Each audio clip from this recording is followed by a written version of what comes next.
Okay, everyone, let's start. We're 5 minutes over already.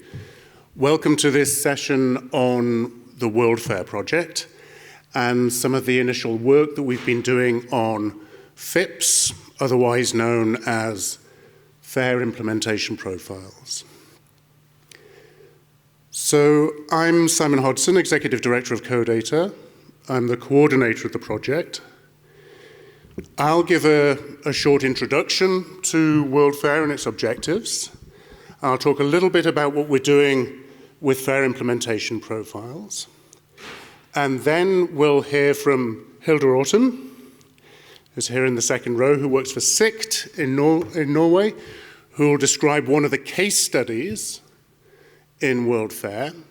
And then from Beth Kazuk from the Digital Repository of Ireland, who will describe another case studies. And both Hilda and Beth will talk about their experience of using the FAIR implementation profiles methodology and the tool. And then I hope we might have a bit of an interactive session. We'll show not the tool that's being used, because I think that would take too much time, but we'll show the spreadsheet and the set of questions in the FAIR implementation profiles. And I'll invite colleagues either to fill out your own spreadsheet, should you feel so moved, or at least to engage with the questions and to discuss them, and to discuss how this tool and the questions it asks about your activities around FAIR, how that could be a useful approach for a given research community to understand its own practices. So that's the menu.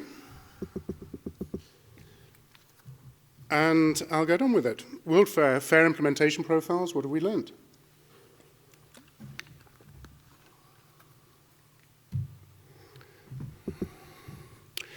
So, WorldFAIR is a 2-year European Commission funded project.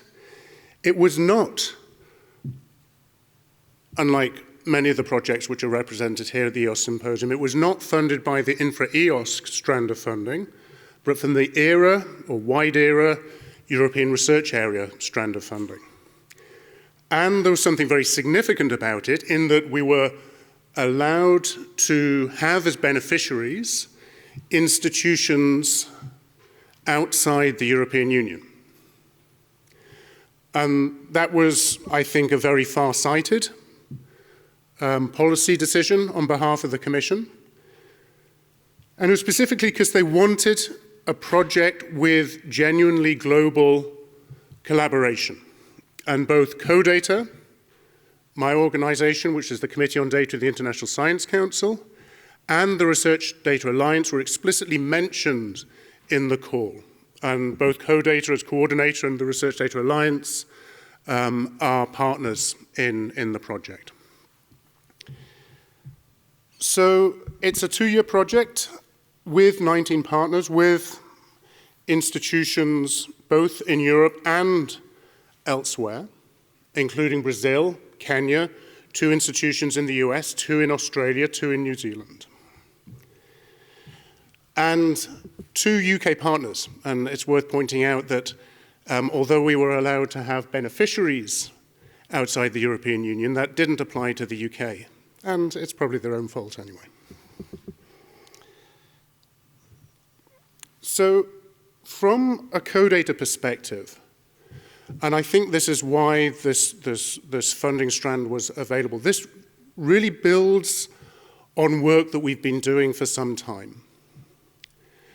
For a while, we've been interested in how particular domains or disciplines address the challenges of making their data usable, available, interoperable.